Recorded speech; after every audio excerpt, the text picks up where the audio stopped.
Good afternoon, everyone. I'm Dan McKee, Lieutenant Governor, and you're at the Small Business Town Hall meeting that we have every week at noontime on Mondays. And so welcome.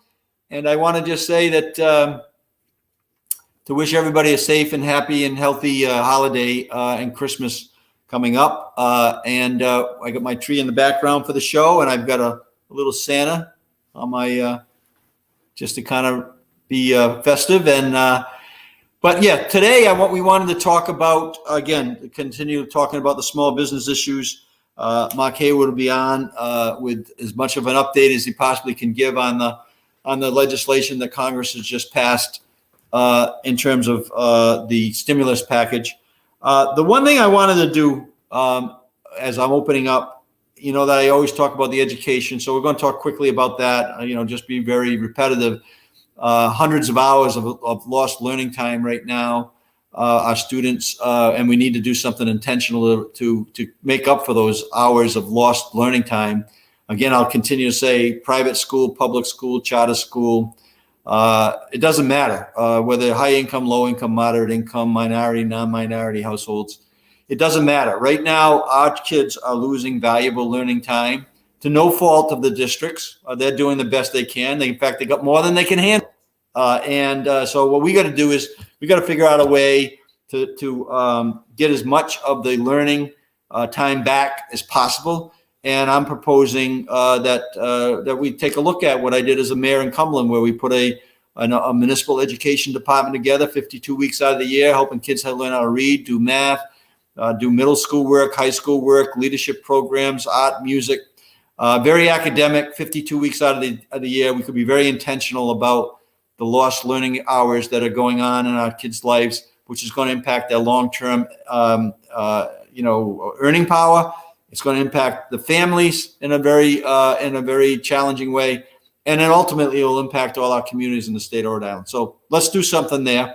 I wanted to bring out a little Tim Russet board as we start the program. There's been a little confusion, I think, in the governor's office about what we've been saying about the dollars that have been appropriated. So there's $3 here. There's 3 buckets of money. First, the dollars here will go here, right? Those are dollars that have been allocated to help the small businesses. These are dollars that have been awarded to help small businesses. These are the dollars that have not been awarded. They're still available. Those dollars are still available. So if you take the formula, it's just a simple math formula. X minus Y equals Z. X minus Y equals Z, right? Then what is left here is X is the money that was allocated. Y is the money that has been awarded. And Z is the money that's still available. Let's take an example of what we're talking about here. On the pause dollars, $70 million was awarded on the pause. $70 million was awarded on the pause dollars. That's a lot of money. How much has been allocated? We don't know. That's what we're asking for. We're asking for real-time numbers from the governor about what was actually awarded. Let's just estimate. 2 weeks ago, a week before the application period ended, $10 million was out of that $70 million. Let's just be generous. Let's just say there was $40 million distributed. If there was $40 million distributed, that means there's $30 million that was allocated that is still available. We want to add up every program that was allocated to help small business and then total up how much is still available. Right now, we're under the impression that the Congress has allowed these CARES Act dollars to be rolled into 2021 to be expended. That's good news for us because we were up against the deadline at December 30th, and we know tens of millions of dollars, millions of dollars that was allocated is still available. And so what we want to do is make the case to the governor to give us real-time numbers. Let's find out how many dollars was awarded from what was allocated, and then we'll know what's available. And then we'll build a case that these small businesses need that cash and they need it now. And so I just came from another rally with the wedding industry with many of the businesses and the stories that we're receiving, the dollars that are going to these small businesses are a fraction of what they need. And restaurants, because of the way we're calculating the pause, getting $500 to $2,000. But if it was allocated based on a formula that the other businesses are using, which is gross receipts, these businesses would be receiving $50,000. We got to make sure that the dollars gets out. So this is little Tim Russet, right? Little XYZ. These are the dollars that were allocated by the governor to help small businesses. These are the dollars that were awarded to help small businesses. These are the dollars that still are available. On the pause, $70 million was awarded. $70 million was allocated. We don't know how much was awarded. I think a good guess is right now, if it approaches 40 million, I think that they'll have, the tax department will have done a great job. That means that there's going to be a sizable amount of money. This is just an estimate. Unfortunately, we're dealing with estimates right now. We're asking for real-time numbers. If you took at the hotel program, the hotel and arts, it was reported that 20 million was allocated. $20 million on the hotel program was allocated. It was just reported, this is the hotel and art program, which is debatable whether that was a small business program or not. But $20 million was allocated. It was reported in a local newspaper that about 15 million had been awarded. 15 million had been awarded. That would mean there'd be $5 million that would be available, that could be added to the other program. Let's find out what the number is, and then let's create an aggressive strategy to get it to as many businesses as possible. And then let's make sure that we include all our businesses. Businesses that opened up in 2020, they had like 48 hours to apply for the Restore Rhode Island program. That's not enough time. There's businesses that we're talking to right now that weren't included in the formula, that we're not included in the formula, that had to do with dentists, eye doctors, chiropractors. I was on a call today. This is real-time stuff. And if the governor's not listening, maybe she was circulating in these areas, she would be hearing these stories. A business that has 3 locations, 3 fitness centers in the state of Rhode Island, all LLCs in the state of Rhode Island. But because technically their main office for these small, the small group of businesses that they have is in Connecticut, they didn't qualify for the Restore Rhode Island grant. How ridiculous can that be? They've been in the state of Rhode Island for 30 plus years, paying all the taxes, all the payroll taxes. They're employing people from Rhode Island, and yet they're disqualified because they happen to have their corporate headquarters, a small office in Connecticut, because they have 1 or 2 clubs in Connecticut and Massachusetts. That's ridiculous. We need to make sure that we revisit all these items, pool these dollars, and get them out to our small businesses. That's my opening comments, and I hope that you like my Tim Russet board. And I got Santa right here looking on board to the Tim Russet board right now. And Santa says, get the money that's still available out to the small businesses. That's his Christmas present. That's his advice. Ho, ho, ho. So here we go. Let's start the program up. I think we got Mark and Joe. Come on, please. Well, I do have my. You do have a mask. I got a little. It's not fashionable, I will tell you that. And Joe is definitely in there. I got my little Santa. Oh, very good, Joe. I like that. A little add-on for the animation. I didn't think I was going to put it on there, but I got my own little Santa beard here. That's for my Santa beard. Mark is for Matt when he comes on. Very good. Well, Melakaliki Maka, Feliz Navidad, Bush Fastas, Joyeux Noel, and Merry Christmas to everybody. And for those of us who celebrate Festivus, Festivus for the rest of us. Happy Festivus. That's Mark. We did a daughter and a couple of our friends that were in the music, the chorus in high school and still all the way through college. They were singing together. They were here do a little Christmas caroling on a back step of our house, and they sang a great song that included all those different celebrations in one song. That's what it's all about. Thanks, Mark. Well, Hi, Joe. Morning. Hi, Joe. Yeah, How you doing? Good. How Yeah, are you? I think that you gotta give us a little bit of overview of what you know. I mean, it's been short notice, but one of the things that I really wanted to confirm, that I've asked Joe to confirm, is my understanding is that we're not on a December 30th deadline to use the CARES Act dollars as we were before, which is going to give us a great opportunity to get millions more into the business if that is actually true. Well, we're actually reading through this, and I have to tell you, Governor, in college, I didn't enjoy reading this kind of stuff. I'm more of a recreational reader, things that I like to read. This is really tough to read through, to be very candid with you.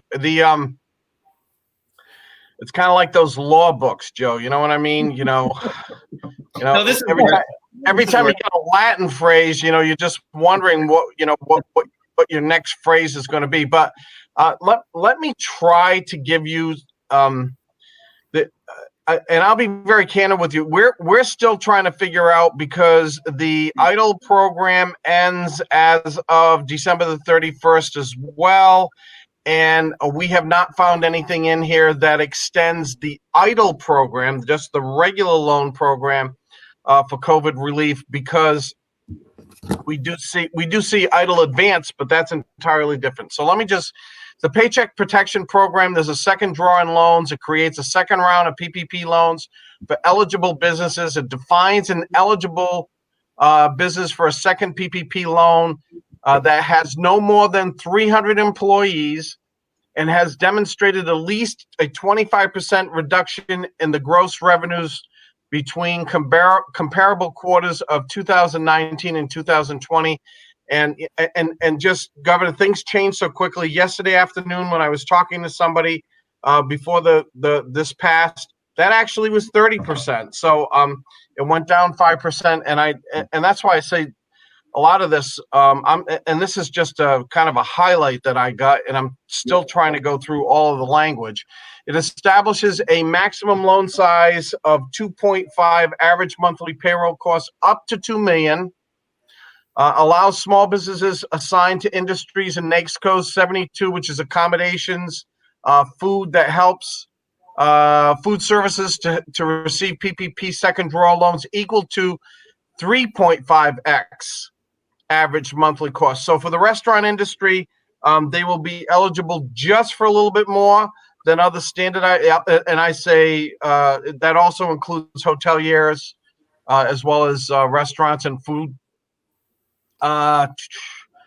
Maintains existing expansions of eligibility for businesses assigned in the industry of NAICS codes, which includes both hoteliers and food services. Borrowers receive full loan forgiveness if they spend at least 60% of their PPP second draw loan on payroll costs, covered over the period of time, choosing anywhere between 8 to 24 weeks. It affirms the eligibility of churches, religious organizations, and prohibits future administration from making them ineligible. Preserves applications for affiliation rules for not-for-profits, which it said set-asides to support first-time PPP borrowers with 10 or fewer employees, second-time PPP borrowers with 10 or fewer employees, first-time PPP borrowers who have been made newly eligible, and second-time returning borrowers. And this, I know this is really technical, but for those out there who are businesses who fall within this category, they know exactly who I'm talking about. It expands the PPP for allowable forgiveness expenses to include supplier costs on existing contracts and purchase orders, including costs for perishable goods at any time, costs related to worker protective equipment, as well as adaptive costs and technology operations. It enhances borrowers' flexibilities by allowing borrowers to select their loan forgiveness covered period between 8 and 24 weeks. And that's really a big issue. It was an issue back in April, and it's more of an issue today. It simplifies the forgiveness application process for smaller loans up to $150,000 while increasing SBA's ability to audit and review forgiveness loans. So it's a one-page application. It holds the bank harmless. It basically holds the business harmless for loans of $150,000 or less. There's also a lot of new stuff in here, Governor.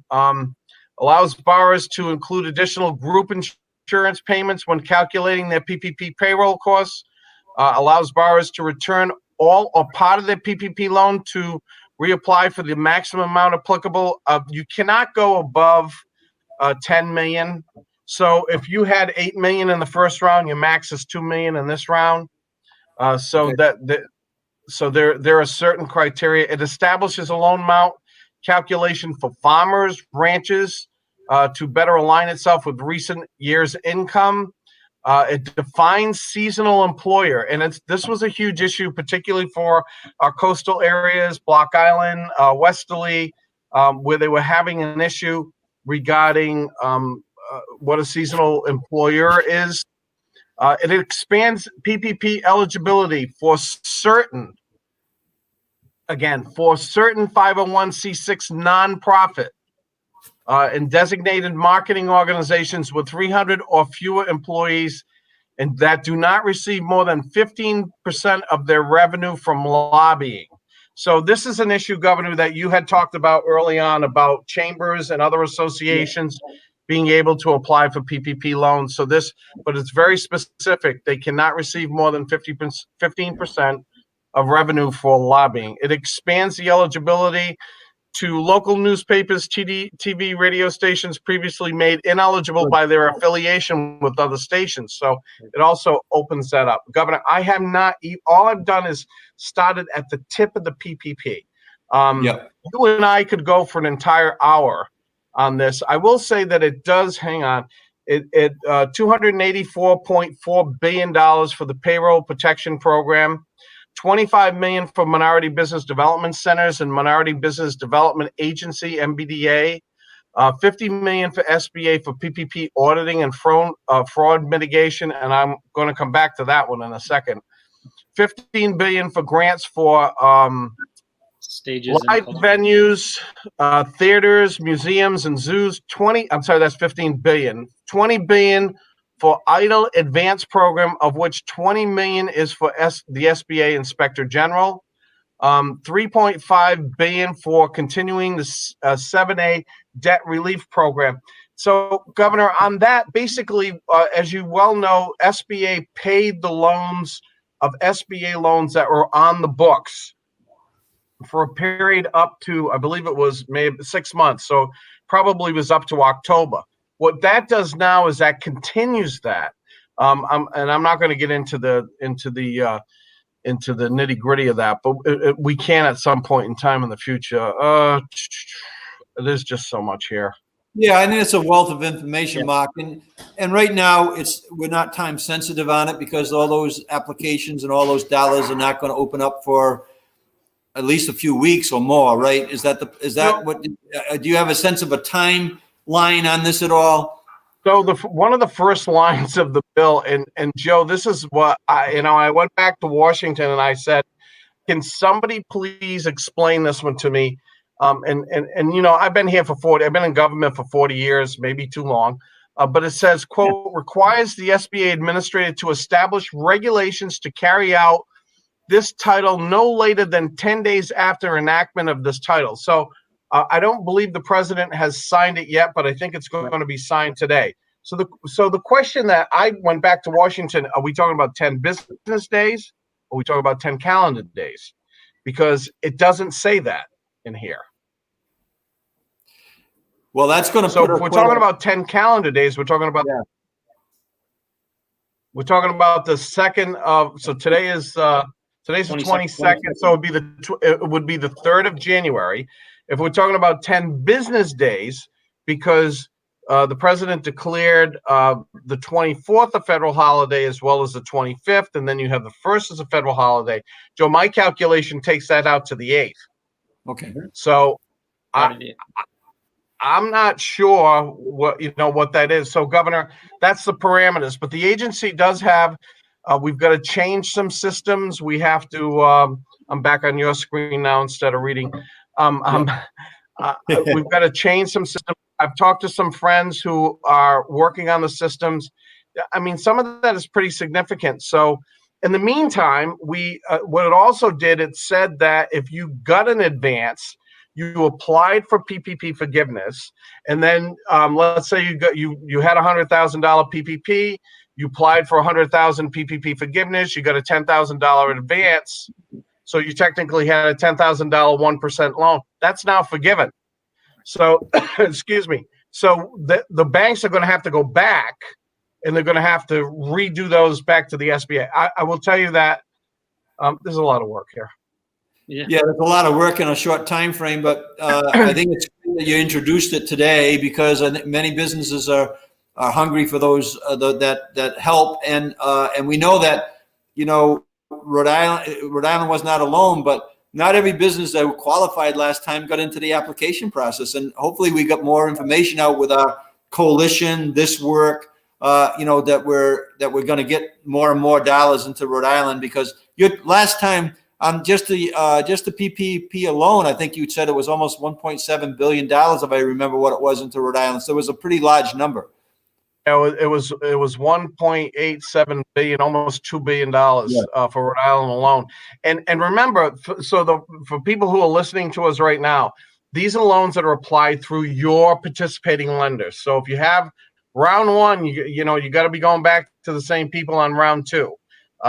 That's my recommendation. I don't think you have to be held to that, but certainly that would be my recommendation, because I'm not sure how the agency is going to reconcile certain things, and those are the things that we're waiting for.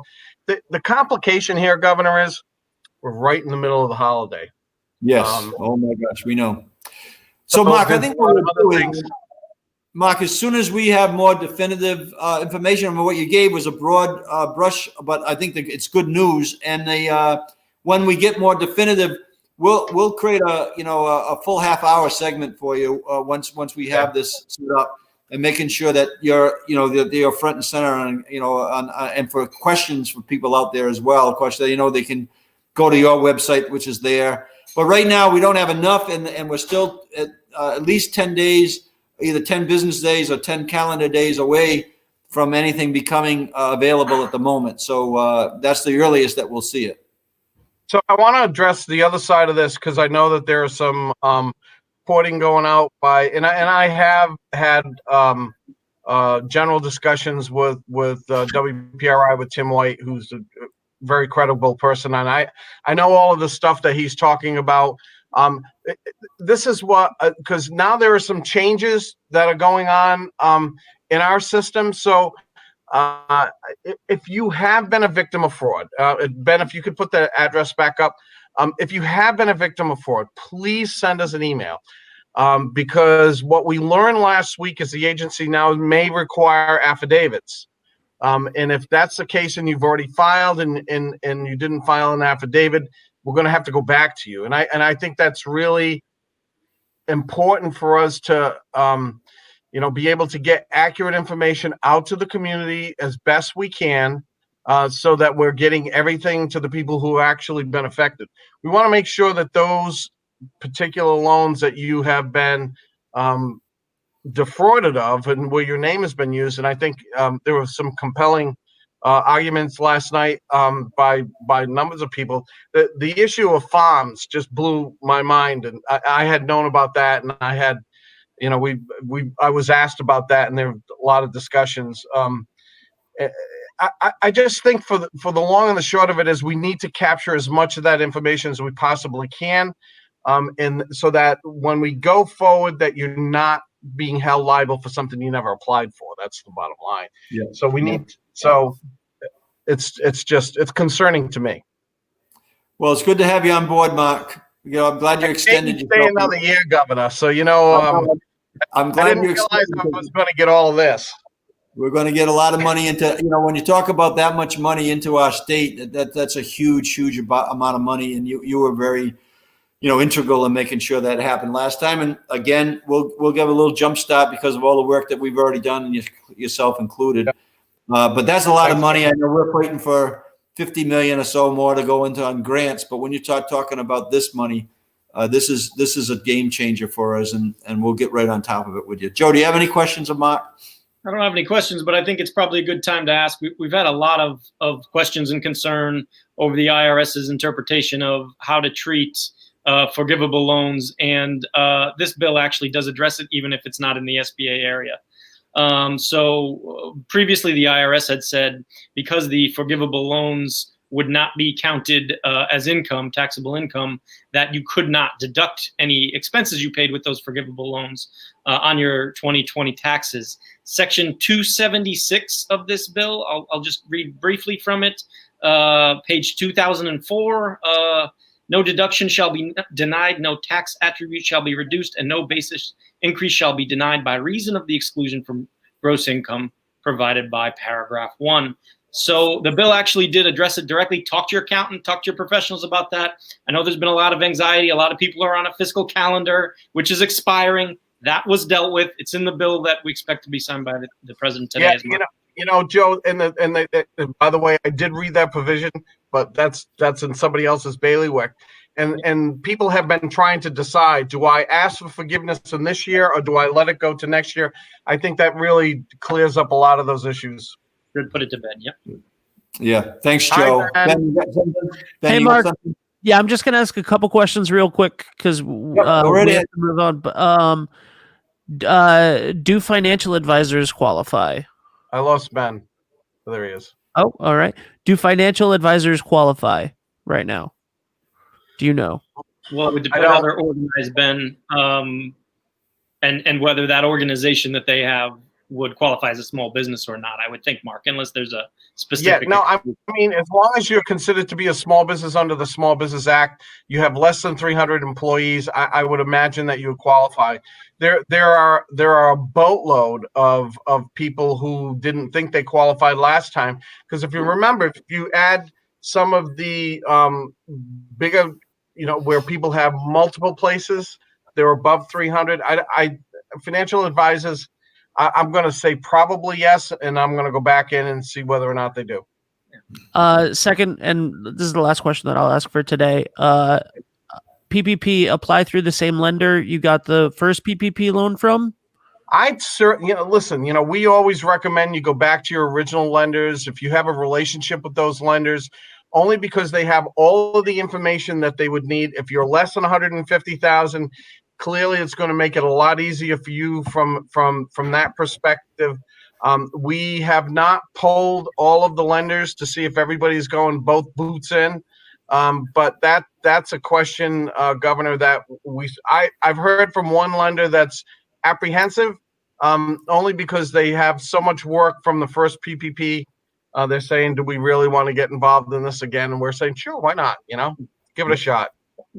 One other thing worth highlighting, I think, Governor, that Mark mentioned in passing is what was the bipartisan Save Our Stage Act actually expanded on its way into this bill. And now it's more than that. It's small business independent. It's not just theaters. It is now independent movie theaters. I think Mark mentioned zoos and aquariums and things like that. So if you're in that space, it's a much more generous benefit. It appears 6 months, potentially up to 6 months worth of a number of those expenses. So if you're in that industry here in Rhode Island, you take a hard look at that as more develops and more guidance comes out on that. I agree. Thanks, Joe.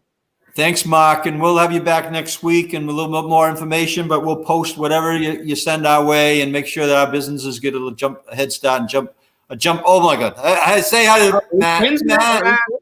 Thanks, Mark. Thanks, guys. Thanks, Mark.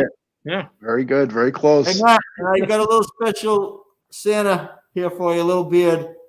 Little Santa beard too. for you. You got the real thing. Hi, Matt. It's great too. Oh, almost Thanks, white. Hello. Thanks for being here, and I'm sure your lines will be heating up as well, based on some of the information that we're expecting to come our way, right? I hope not. We're trying to redirect folks at the moment, and I'll tell you why. Yeah. There's a bunch of good information out there, but it's brand new, and in fact, it isn't even real yet until the president signs it. And so once it becomes real, we will have more information to share. Of course, we're working already in anticipation of that signature, and I'll go over that very, very quickly. We do have calls this afternoon with the national office at the United States Department of Labor and with our professional association. So I will have more information very soon. But what it looks like after just a quick review is that the deadlines that were all those CARES Act program deadlines that were 12/26 are now being pushed out to March 14th. So the pandemic unemployment, which is for small business owners or gig workers, 1099s, before that had a hard end on 12/26. Now that end would go out to 3/14. In addition, in that program, before they capped the number of weeks at 39 weeks, and now they're adding 11 weeks to make it 50 weeks. So it doesn't mean you get 50 new weeks, or you get a total of 50 weeks in one program, whether you applied last March or you apply today. And you can only take those weeks up until March 14th at the moment. So that's what we're working through. With the pandemic emergency unemployment compensation, which was the benefit that was added on to state unemployment insurance claims, it was a 13-week extension. That also was pushed out to March 14th, but they added 11 more weeks to that to make it a 24-week extension. So we'll be talking to people about that. The $600 boost that they gave from March until July was in place. It was called FPUC. That will now become $300. The biggest question we're getting today, and my email is popping up every 2 seconds, is when does that take effect? It looks like it says it takes effect on 12/27 for unemployment after 12/27. So what that would mean is the first payable week would be January 2nd. You would get the extra $300. We're going to get more information on that today. The big thing for this call, WorkShare. We've talked about WorkShare a bunch of times. We think it's a great program. We encourage people to participate. It's been 100% federally funded since March. That will continue now until March 14th. Wow. That was going to end in December, but now it'll continue. Another one that I don't talk about much, but I'll bring up, there's something called a reimbursable employer, and that is usually a public employer or a nonprofit. It cannot be a for-profit. What that means is they elect to forego unemployment taxes and pay dollar for dollar if somebody becomes unemployed. During the pandemic, they've been charged 50% instead of 100%. That the federal government kicked in and paid 50% of the costs. They then get billed for the other 50%. That will now continue through March 14th. Before this passage, they were going to be paying 100% starting 12/27. So that's a big deal too, in case any nonprofits are on today or any municipalities. That will help out. So basically, we're taking all the programs, we're pushing them off until March 14th. DLT has already laid the foundation for a lot of these things because of the different iterations of the programs from March until now. So we believe we'll be able to keep the cadence going and there won't be an interruption. We're working very hard to make that happen. If there is any curveball that's thrown at us, we're going to do our best, and then something will happen soon. You'll hear from me. I'll make sure I talk to your team personally, Governor, and so your office can put information out. Until then, everybody, please call the call center at 415-6772 if you have any questions or have any concerns. If it's a question about the dates or about CARES Act extensions, I urge you to go to our website and look for information there. The call center agents don't have more information than I just offered. So you're going to go in, you're going to get frustrated because you wait on hold, and then you're going to get just what I told you, or they're going to tell you to go check out our website. So again, go to the website, call if you have a problem. And of course, if you have an individual issue, go to the ltgov20@gmail, send an email, and I'll get to it as soon as I can. With that, I wish everybody a happy holiday, and I thank you for the opportunity to join you all these weeks and to talk to everybody. Great, Matt. Joe, do you have any questions? I thought it was a pretty thorough update that Matt just gave, and Agreed. Thank you, Matt. yeah, that's great, and that's in a short time frame there, you bundled a great deal of valuable information for people, and we'll continue reinforcing that over the next couple Mondays, Matt. So thank you so much, Ben. Do you have a question for Matt at all? I do. If I'm on WorkShare, though, do get laid off entirely, would my claim then be for the full amount of unemployment benefit weeks going forward? If you were on WorkShare and now you have no hours, then yes, we will roll you into a regular unemployment claim, which means you will no longer get a percentage of your weekly benefit amount. You would be entitled to the full amount if you don't have any hours. Okay. How does it work for people on the 20-week extension? Does the new kick in instead? We don't know yet. And right now, this morning, we had a call. Our our point is to keep people connected to payments. So I don't think anyone cares what program they're collecting from as long as they can collect. We're going to do whatever we're required to do, but in the meantime, we're going to make sure everybody keeps getting paid. So I'm not going to say, hey, everyone, now you have to stop and go apply over here to keep getting benefits. We're going to keep you getting paid. We'll figure out the behind the scenes stuff later.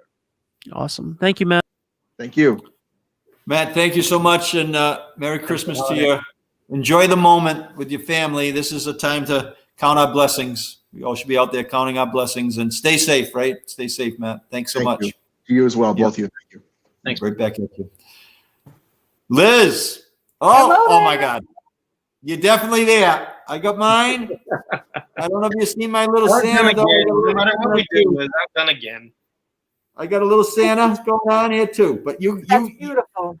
I love the hat. In Warren, Muse, it's a really great jewelry store, but they also have some beautiful masks. So thank you, Muse and Warren. Appreciate it. Nice. Thanks for the small business plug there, Liz. I think we should get a budget for this show, don't you think? Yes, right. I think we're so. going to have masks each week. I think we need a budget. So I think maybe I need a wardrobe budget for all of us. for sure. Yes. Funny. Well, welcome.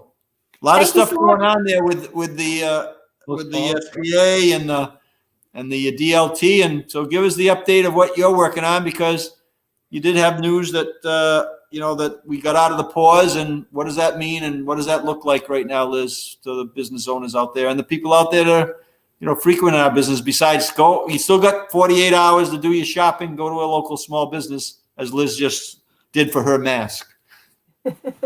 Yeah, so there's a lot going on. I don't have much to say today other than to answer any questions that folks might have. But I will just say that, as we talked about probably two weeks ago, it's game time, right? Like, this is the thick of it. This is the worst of it. By all accounts, what we're really seeing is that when you are doing your job, you're following the rules, right? Like, everybody's being super safe. And it's been very much about when you don't, right? So it's that break that you're taking, that holiday party, that one time you let your guard down. So, I recognize it's the holidays and we want to do amazing things. And we've just been so built up and want to spend time with our family and our loved ones and our colleagues. But really, this is the time to be super careful. And we just cannot implore enough to try to do your best to stay safe and to keep yourself safe, your employees safe, and your customers safe. So I just want to kind of reiterate that again, that this is when we really need to be careful, because I think we all expect this to really kind of be the worst of it. And getting through this time period is really the most important thing for all of us, right? We want everybody to be healthy and safe, but to still really try to appreciate and enjoy as much of the holidays as they can. So that's kind of all I have for a message today. And I'm willing to get whatever questions have, because I'm sure there's some folks who have some. So if not, they know they can always reach me, and I'm sure Shay will put on the bottom of the screen the DBR information. But all of it's available there. And if there's any complaints, we're responding to them as much as we possibly can as well. But I do also want to thank, it's a pleasure to be on the show here with Mark and with Matt and Joe and Ben, and of course yourself, Lieutenant Governor. And so I just want to say how much I appreciate it, the opportunity to get the message out, and whatever it is we're trying to convey. I appreciate the opportunity very much. Well, right back at you and the staff, because I think that's the communication is really so critical. And having people know that there's a place that they either can go to our office and we can direct them to you, or come directly to you in your office. That invite is, very powerful, Liz, right, for people to know. I know that we're just sharing some of we've started another 39 tour, and it's really to be supportive of the message that you just said, but from a grassroots up strategy rather than a top down strategy. You need the top leadership down to drive the message, but we need to figure out a way to get even more buy-in to kind of contain this virus, for the next period of time until the vaccines kind of kick in. So we just had a great call with the city of Cranston the other day with civic leaders, elected officials, and they're already huddling in a way to kind of create a community message that supports this idea of keeping us safe. Wesley has done the same thing. Ben's working on actually a little video. I hope to have that next week, where it's community messaging that's going to be delivered by the civic organizations directly to their constituents, by the parishes directly into their constituents about, messaging that, safe, let's be safe as a community, and and let's make sure that we contain this virus. Otherwise, our businesses are not going to open up. So the main reason is to keep us safe. The second reason is to make sure our economy kicks in, so that we know that we're not going to be, impacted negatively long term. When the economy doesn't work, Liz, it does impact all our families and all the different factors that go into it in terms of human behavior and behavioral health and all that type of stuff that's all connected in. So important, the work you're doing. So Liz, thanks. Joe, you have anything for Liz? Well, just if anybody's watching and wants to know whether there's any proof that our small businesses are following the rules, complying, not only is Liz out there taking part in the inspections, but she's bringing her masks when she gets them at those inspections and showing them to us. So if you're afraid to go into the Targets and all the crowded places this time of year, great safe alternative is all the small businesses that have done a lot of work and put a lot of money in to making sure that you can be safe when you go shop in their stores. So thanks, Liz. One of the things we try to really pride ourselves on is, as much as we do the inspections and let people understand what's the safest way to do your business, is we answer an enormous amount of questions, right? Or we direct them as much as possible. And as much as people might not like the answer that we give them, at least we try to give it to them as fast and efficiently as we can.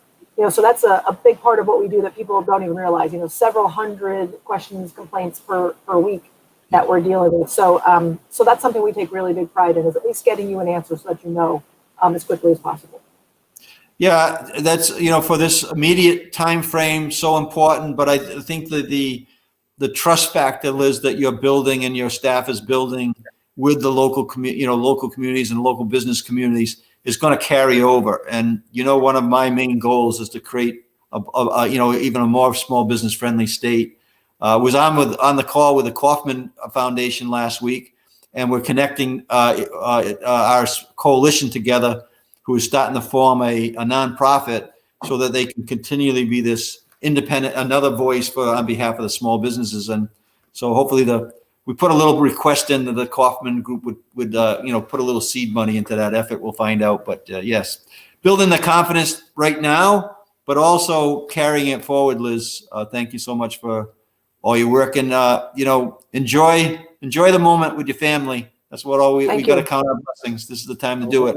And finally, Liz, tell us what we should be doing. Wearing the mask. Over the nose.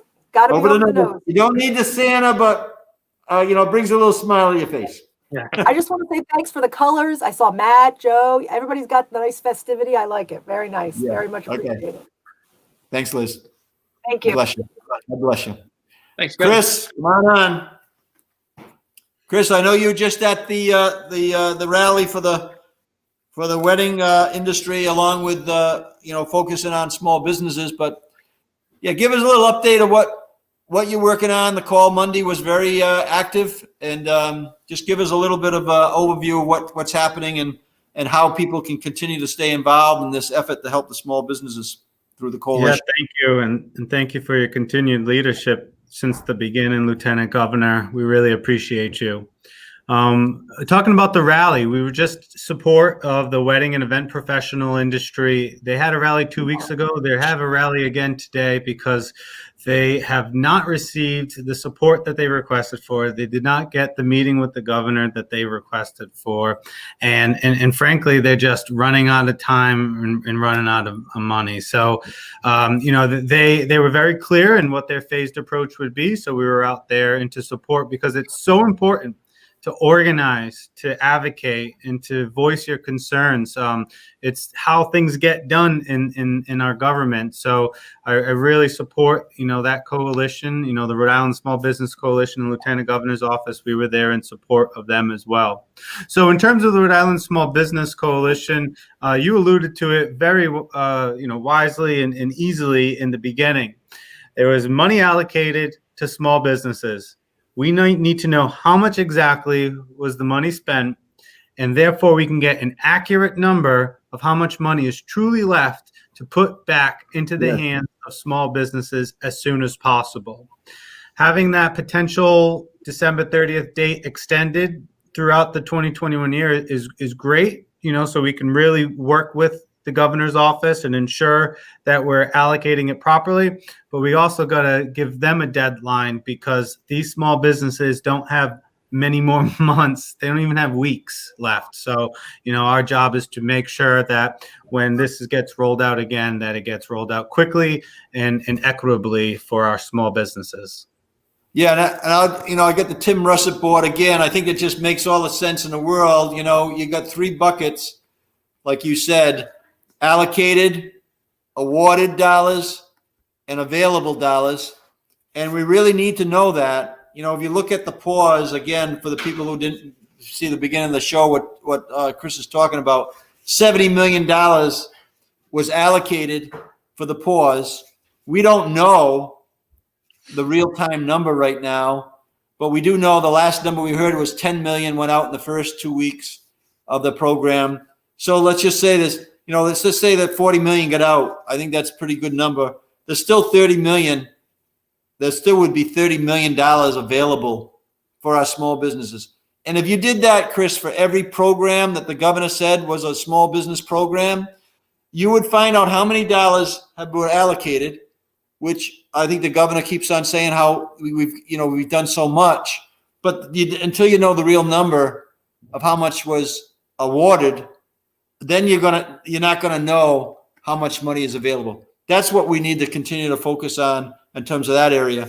And then the other piece, which I think is very important, was what Mark Hayward's talking about. We want to make sure every small business is fully aware of the federal, stimulus package that has recently been passed. And once they go through the 600 plus pages, we'll have a better idea. But the coalition is certainly prepared to play a leading role in that. When all that was rolled out in April, in that time frame, this whole idea of a coalition in the state was just, a couple people's ideas, you, Chris, Justin, and Laurie at the time, but that's grown into something very special. For sure. So we look forward to continuing to support our small businesses, advocating them, ensuring their voice is heard. And again, we wouldn't be able to do it without you and your leadership. So we truly appreciate it.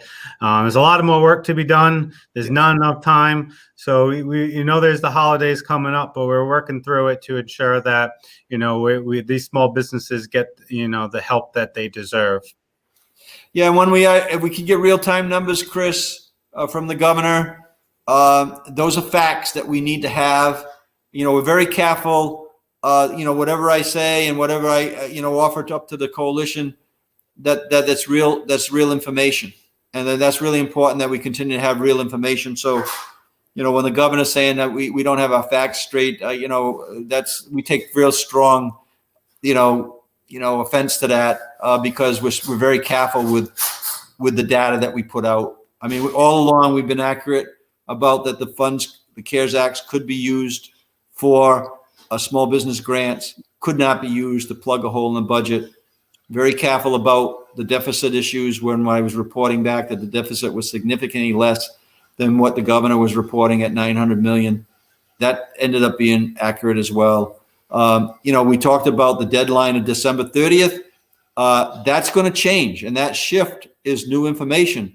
Up to now, that was the deadline we were working against. Now that's shifted, and that's important information to make sure we're current on all the data and the facts. And I know you've been very careful in that respect. Right. I mean, as of December 1st, in the governor's transparency portal, that's where we get in our facts through the governor's office, and it was less than half of that 1.25 billion was still awarded. So we would love to get the facts and the up-to-date accounting on how much money has been actually awarded, so we can see out what's remaining and get money into the hands of small businesses ASAP. Yeah, that information is so critical for us to do, to advocate, with real data, and until you get the real-time numbers. I can tell you though, there's tens of millions of dollars that are still available from what was allocated, minus what has been awarded. And also, we got, the next bite of the apple, even with those dollars, Chris. We know that the calculation for some of these businesses is so strict, that they're getting virtually no dollars towards what they should be able to qualify for. And we have many, many businesses that still have not qualified for this help. So we've got a lot of work to do. And thank you so much for your leadership, and enjoy your time enjoy the moment. This is the time to count our blessings during this time frame, and we can't forget that. For sure. So hopefully you have a great holidays with your family, and I'm still staying hopeful. I'm staying hopeful for the new year in 2021. We're going to have a new year. It's going to be a better year, obviously, and we're going to continue fighting to make sure that becomes a reality. Great. Thanks, Chris. I'm going to bring our panel of business owners on now. I think that we have Joe. Is Joe on? Yep. Joe, So we have, Judah. Yeah, I'm on. so we have Joe. We have Joe right here. On the phone. Okay, Joe. Thanks everybody? for calling in. How you doing, Yeah, Lieutenant Governor? Good. Last week we weren't able to figure it out, but now we got at least we got your voice on there, and you shared. Technology and I don't work out sometimes, so sorry about that.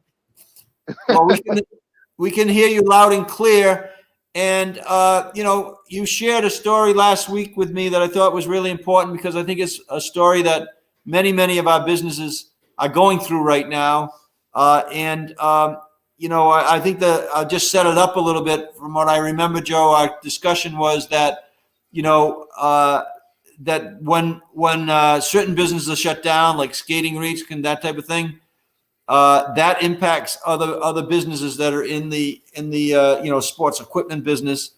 And so that your concern was, how come I wasn't eligible for the pause dollars when I'm actually on a pause because of that, because of the shutdowns that happened during that time frame. And then also just share with us what you're doing right now in terms of Restore Rhode Island grants and any other things that are going on in your business. Joe, thanks. Introduce yourself. Tell us a little bit about your business. My name is Joe Mastrati. I own Second Time Around Sports. I did have 3 locations, one at the URI Boss Arena. Unfortunately, I had to shut that one down. And I do own one in Cumberland, and my main one is in Cranston. I applied for the pause grant, like the Lieutenant Governor said, and they denied me. They said retail is not part of this. And my fight was that if you shut down all ice rinks and organized sports, that you basically just shut me down during Black Friday and Christmas season. My sales are down 70 to 80%, just like everybody else. Everybody else is in the same position, but they denied me. They didn't give me, didn't even give me an answer. They just said retail's not part of this. I reached out to you. 3 hours later, I got an email and a phone call from you guys. Thank you very much. That means a lot to me. I did apply for the Restore Rhode Island grant, but you never hear back from anybody. I think it's a place in Minneapolis that's doing it, and they either don't answer the phone, they don't call you back, they don't respond to emails. So I'm up in the air. Now, to apply for all these grants, it takes time. I'm working 7 days a week, 70 hours a week as it is. I don't need to, spend hours and hours a week to apply for these grants and just get denied. It's just, it's depressing. Yeah. So on the Restore stuff, we'll follow that up with our office to just see where that is. We've been able to help many businesses on that. Heck, we had somebody on a call yesterday that, the condition was that they were going to reopen within 60 days. And they only got like 10% of the money up front. And then we were able yesterday to figure out how they get the other 90%. So let's see whether we can walk through with, with the effort there, right, to help you out. Oh, Joe, thanks for being here. And also, were you able to do any of the? I don't know. I would imagine with your locations, you do have some staff, right? How many people are on your staff? I had 19 members on my team, and I'm down to I got 4 part-timers now that are helping me out. And thank God, actually, it got cold and it snowed last Thursday. Yeah. The last 3 days have been good for me because of ski and snowboarding. Thank God, because that will hold me over for the next couple of weeks, no problem. And hopefully, next couple of days before Christmas will be decent, and just plug along for 2021. What do you? As I mentioned to you, join the coalition. It's a great group that is really advocating together for one another, and I think that that's one of the strengths that we need to make sure that we continue advocating. And as we hear more about the the SBA things, we'll share that out, Joe, with everybody so that everybody can get whatever's available. But your point was well taken on the pause. That's why I don't know if you caught what we're talking about, but we really want a full accounting from the governor's office about how much dollars that was allocated for the help the small businesses and how much was awarded and then how much is left over so that we can get those dollars back into the small businesses like yours that have not been able to benefit from yet you've got small business, you've got employees, you got overhead, and every small business out there should be able to benefit in some way on these dollars. So thanks for joining the call, Joe. We'll stay in touch. Thank you very much, and everybody, Merry Christmas and stay strong, everybody. And shop local, right, Joe? And shop local. Thank you. Yes. At the second time around, sports shop. That'd be good. Judah's here. That's great. Bob. Yeah, thank you, Joe. All right, gentlemen, give us your update. Judah, you were at the rally today. You saw my Tim Russett thing about getting the money out. You're trying to get yourself open. We're trying to contain this virus so that you can open up, and just give us your overview on what's going on. Thank you for your leadership on this, Judah. Both you and Bob have been front and center speaking on behalf of hundreds and hundreds of businesses in the state. Thanks, Dan. So right now what we got going on is the Department of Health a couple of weeks ago recognized that exercise is an essential activity during the pause.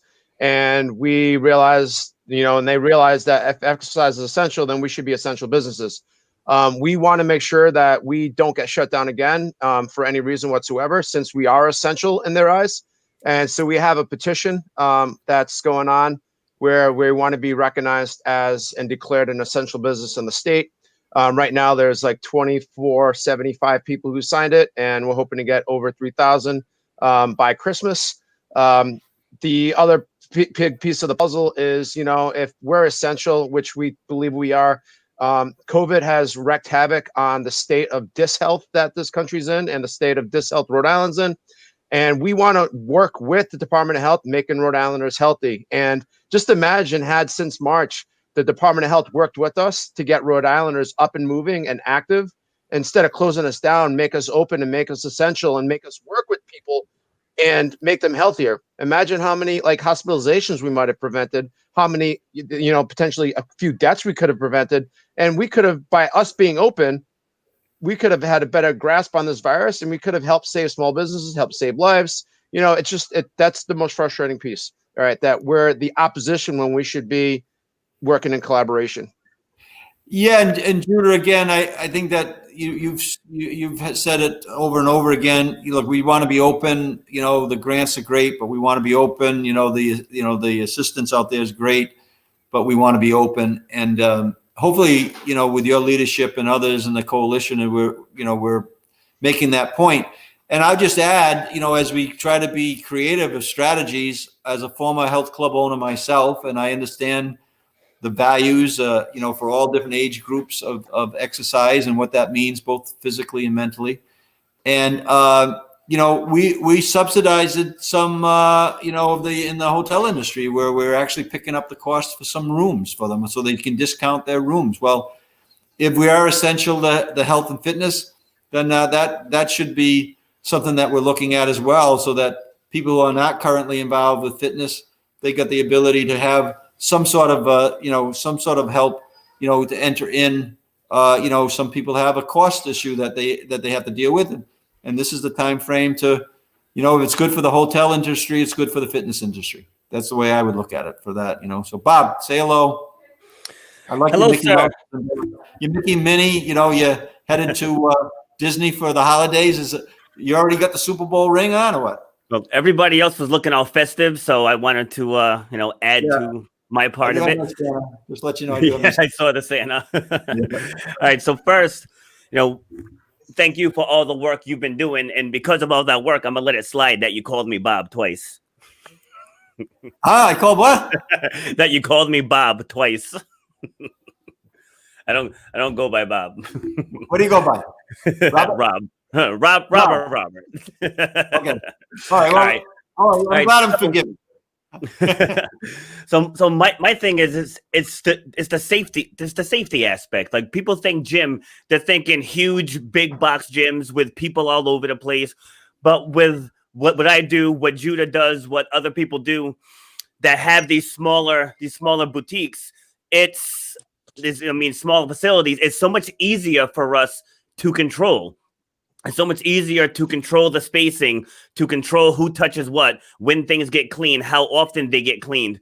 Like, you go to some of the other retailers, and I know the governor and the others, they don't want to hear this, but you can't tell me that thousands of people crammed into one place is safer than us having a class of 10 in a large, well-ventilated space. It just doesn't make any sense. And same thing as as Judah said, like, I just want to be open. Like, I don't want any grant money. I don't want any loan money. I can make my own money. I just need the opportunity to be open. And it's just, we're being unfairly targeted. Yeah. So hopefully, the work that you and Judah and others are doing, to talk about an essential, activity, which health is, and is going to resonate. And I think it's really important that this type of activity happens, that you do get, when media calls, you get the coverage. This is what's going to get the governor's attention. And without that, absent that, you're just not going to be listened to. So thank you, Rob, for the efforts that you've been putting in.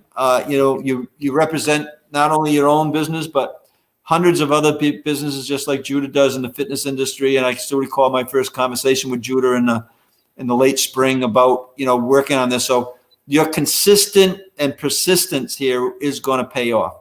And not only are you talking on behalf of the fitness industry, you're talking about small businesses. And that's why this coalition that we're talking about is so important. And I would say also, we'll be front and center. This coalition is going to really hear quickly about the PPP, about the loans, that'll be out there, the forgivable loans, the SBA. Mark Haywood is going to really generate a lot of information, and hopefully that's going to get into the pockets of our small businesses quickly. But these grants that are available to us, we need to, across the board, help all our businesses. I know the calculation, Judah, that you were able to change for the fitness industry and others on that pause increased the amount of dollars that you actually did receive against the, taxable income. That was the first formula, right? I mean, I know that helped a lot of our businesses, yet our restaurants are not able to use the same formula that you're using. It doesn't make any sense at all. But anyways, thank you for both for being here. Let's keep the message going. And, on my tin russet story here, there's dollars allocated, dollars that have been awarded, and there's a whole bunch of there's millions of dollars over there in the available dollars. There's millions of dollars that belongs in the small business pocket. We've worked hard, and we got to keep on repeating that over and over and over again so that it resonates. This formula, this tin russet board, actually becomes part of our efforts, with that the governor can't deny that there's millions and millions of dollars still available and needs to get into our small business pocket. So to help them, survive, so that they can keep people employed, keep people healthy in the fitness industry, keep people fed in the restaurant industry. Chris, welcome. I know that your story is, I don't think it's a finished story, hopefully, but I know that you've got some issues at the Troop there in Providence, right? And I've been there, and I've enjoyed not only a beverage there, but a meal there, and I've attended events there as well. Awesome. In Providence, the Troop is a name that's well known in a very short period of time. And thank you for being here today. Hopefully we didn't lose Chris, but I'm still here. Can you see me? Great, Chris. Right, introduce yourself, Chris, and let's talk about your business in particular, and also some of the observations you're having in terms of how our small businesses can be helped in ways that we're not helping right now. All right. Well, thank you so much, Lieutenant Governor, for having me on, and for your team for reaching out. Happy to be here, and I appreciate the support. It's been a frustrating process for us. And every week that goes by, the longer this lasts, the more difficult it becomes. I mean, we all knew the winter was coming. We all knew that the outdoor dining was going to, slow down and essentially it's come to a halt. But what we were waiting on was some support and a plan for what was going to happen at that time. And until now, there hasn't really been a plan. I mean, some of the recent frustrations was around the pause, and essentially, really, from my situation at Troop, I'm one of the owners there. The pause is still going on. Yeah. The only thing that changed for the restaurants was 33% to 50%. But with the household rule that in effect and the curfew in effect, we're not coming close to 33%. So adding the 50% doesn't do us much good. Right. So really the pause for restaurants is still there.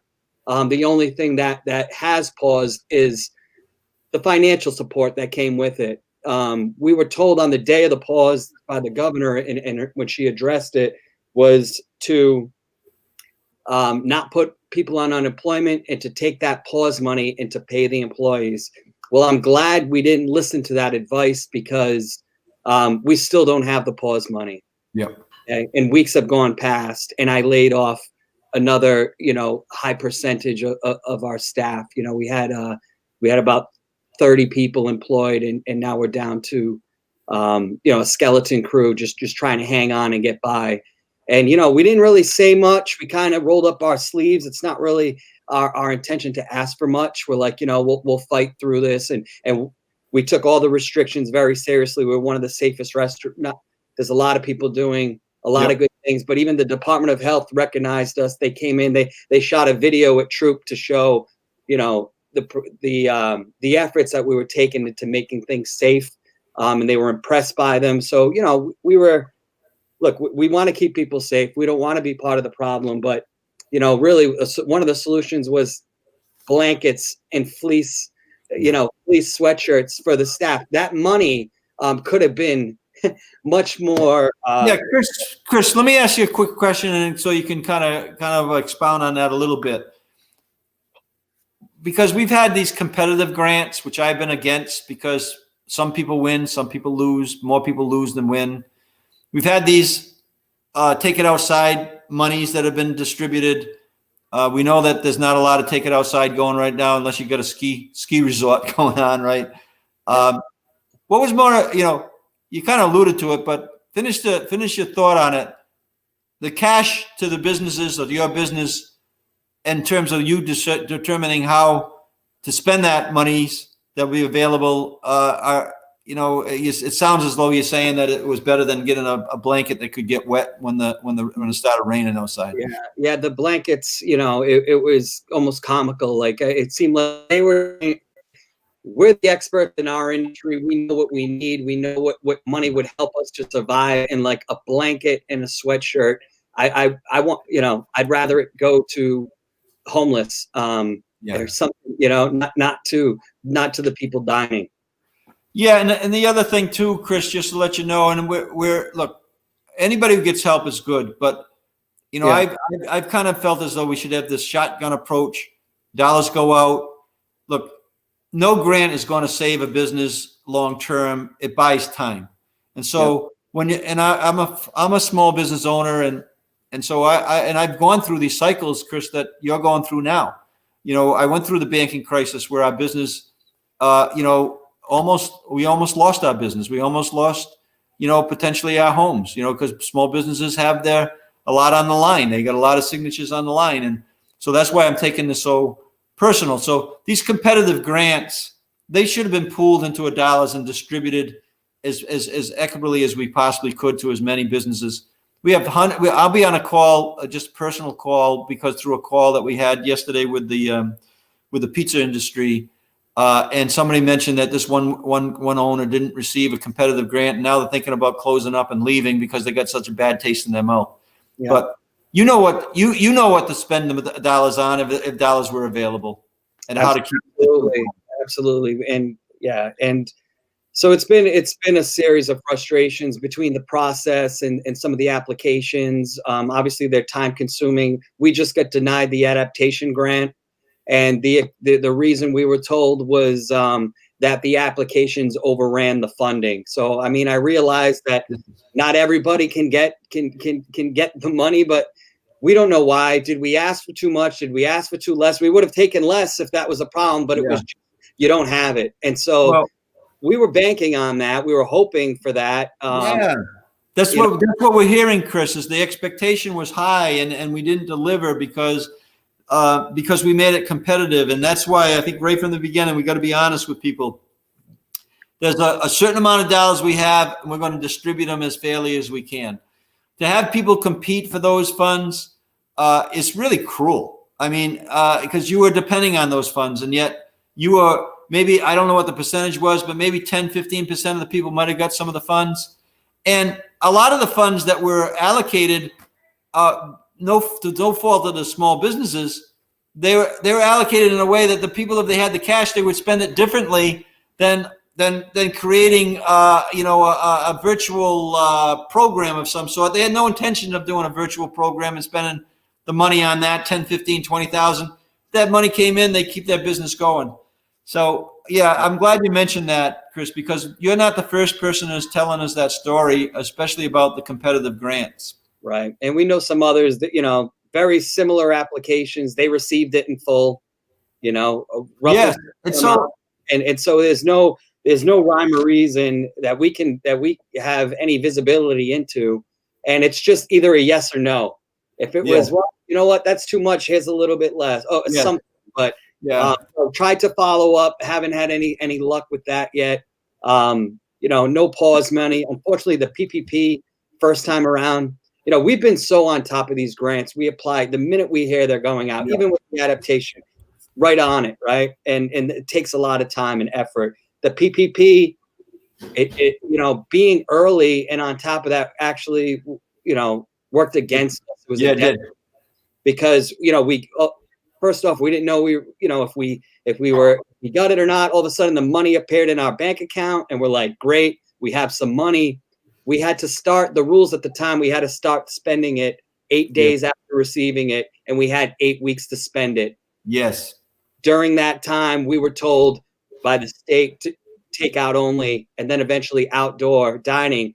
On week 7 of the 8-week period, they moved it to 24 weeks. I blew more money. I mean, I could have still been using that money, right? I paid all my staff full time. I gave them $600 stimulus. We took care of the staff. It was either us or they were going to be getting it from unemployment.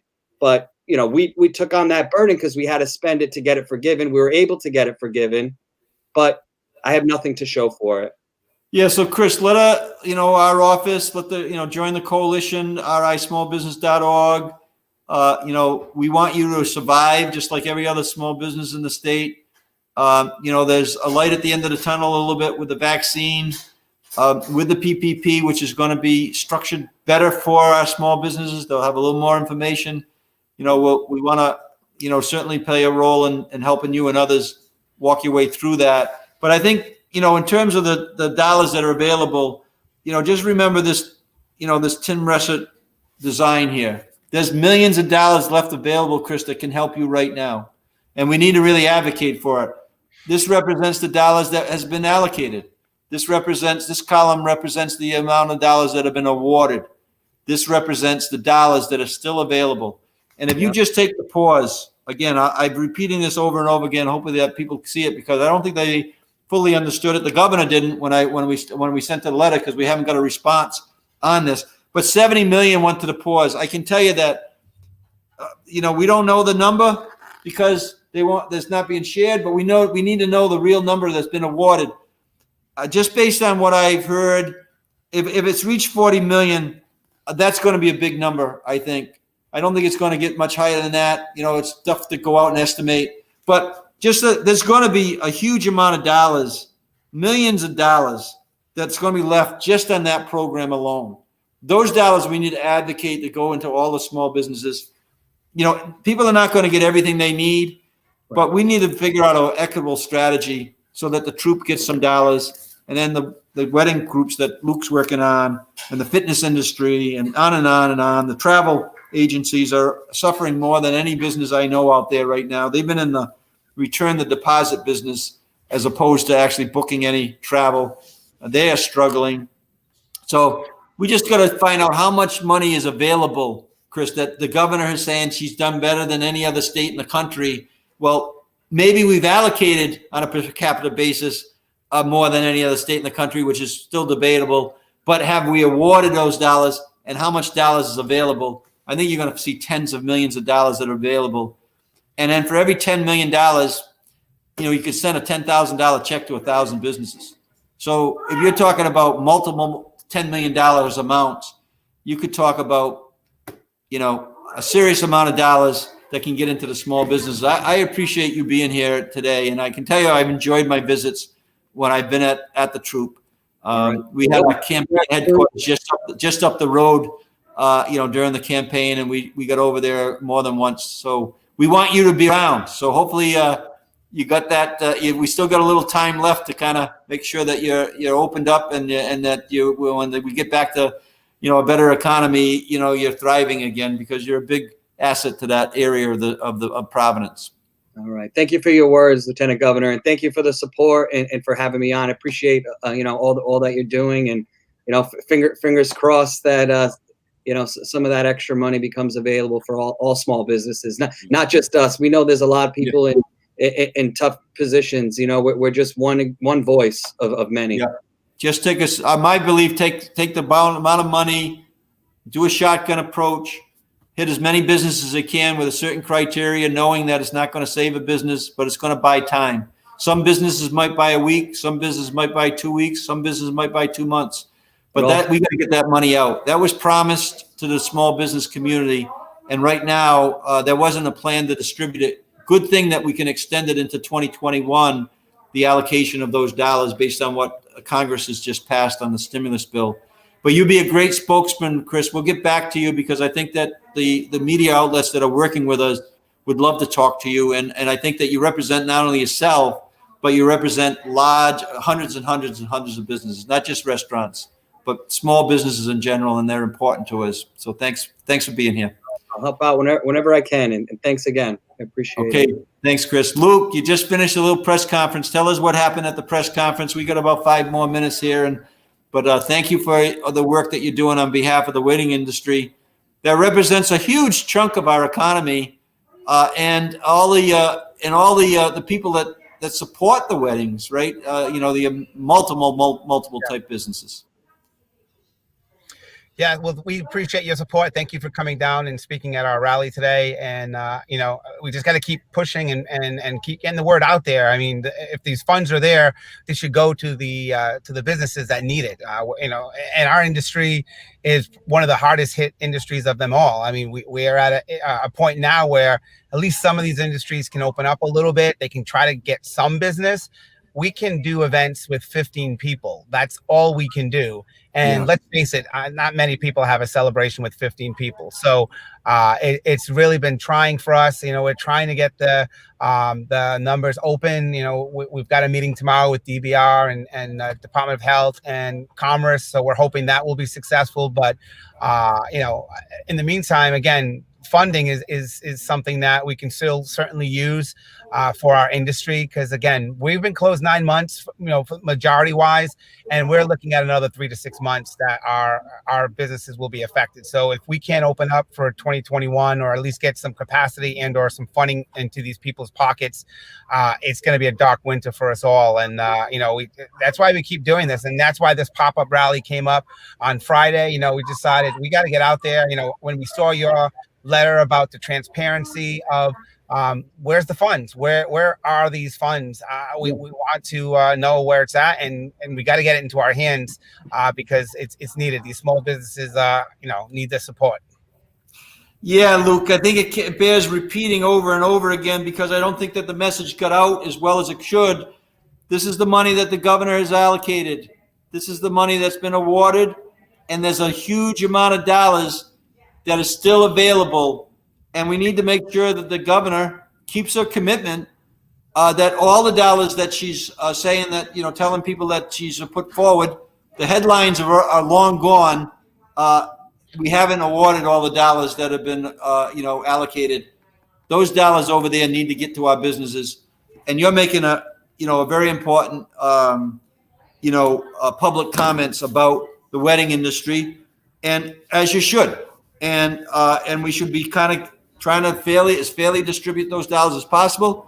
And then the information that Mark Hayward's going to bring to the table, along with Matt Weldon, in terms of the unemployment issues, the work share issues, extended those work share issues, is going to help a number of our small businesses, as well as the PPP loans that Mark's talking about. We need to make sure we get those monies out to all our small businesses as quickly as possible. So, Luke, thank you for your leadership. Thank you. And, I think we were asked about the PPP. It's going to be tough for our businesses, because if we can't do events, we can't employ people. We can't have people working. So how are we going to, that's the other concern that we have as business owners. How are we going to be able to, take advantage of this PPP when we can't even employ people because we can't, open events? So that's the other issue that we have at hand. So we're hoping that we can get some progress there and, be able to take advantage of the PPP as well. I think there will be, Luke, as Chris said, he got a PPP loan at the Troop, and it was real fast, spend it fast, keep everybody employed. He went through his dollars real quickly, as opposed to businesses that got on the tail end. They got more weeks to use it. They could apply it to 60% of their, I think it was one from 75% payroll to 60% payroll. So you're able to do 40% overhead. We'll see what it actually looks like right now, and then we'll deliver that message. But any dollar right now that gets into our communities is going to buy time, and that's really what we need. We got a great wedding industry in the state. It's huge in terms of tourism, the role it plays in tourism, in terms of all the different activities that are related to it, from photography to flowers to the list, to DJs like yourself, the list, right? So yeah. And I mean, I think the thing is, a lot of people don't see the big picture, because not only are these weddings and events that come to Rhode Island, they come in. A lot of these people are events that they stay. They have family that come in, so they're staying at hotels. They're going to eat at restaurants. They're taking advantage of shopping. They're exploring what Rhode Island has to offer. So on the big picture, not only is it these wedding and events helping that industry, but it's helping out the big industry. And we have these destination weddings, we have these celebrity weddings here, and even events. The big events that we have, those are just as important.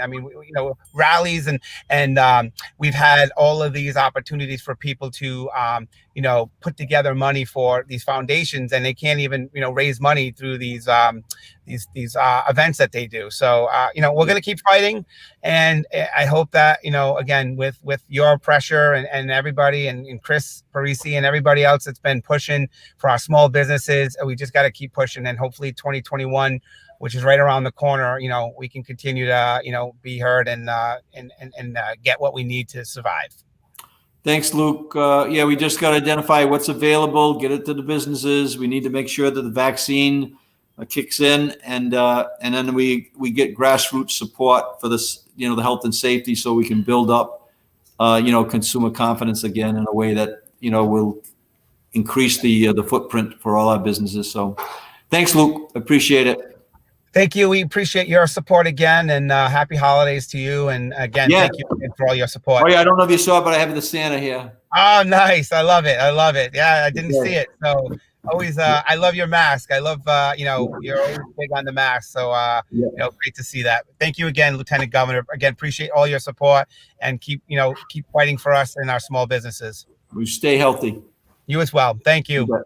Thanks. Yeah, so Ben, we went a little over, but I can tell you that, the SBA, really, the information there is going to be so important. We're going to have to create a whole program on that. But so I apologize to anybody that's watching out there that we went over, but those stories were very, very important. So we'll be back tomorrow night, community conversation. And I think it's just audio, but I'm putting on my hat. I got the Community Angels right now. Tomorrow night, the Community Angels. Tune in, listen to one of our groups that is tremendous volunteer group in Providence, helping out hundreds and hundreds of families. Call our office if you need us. Stay healthy.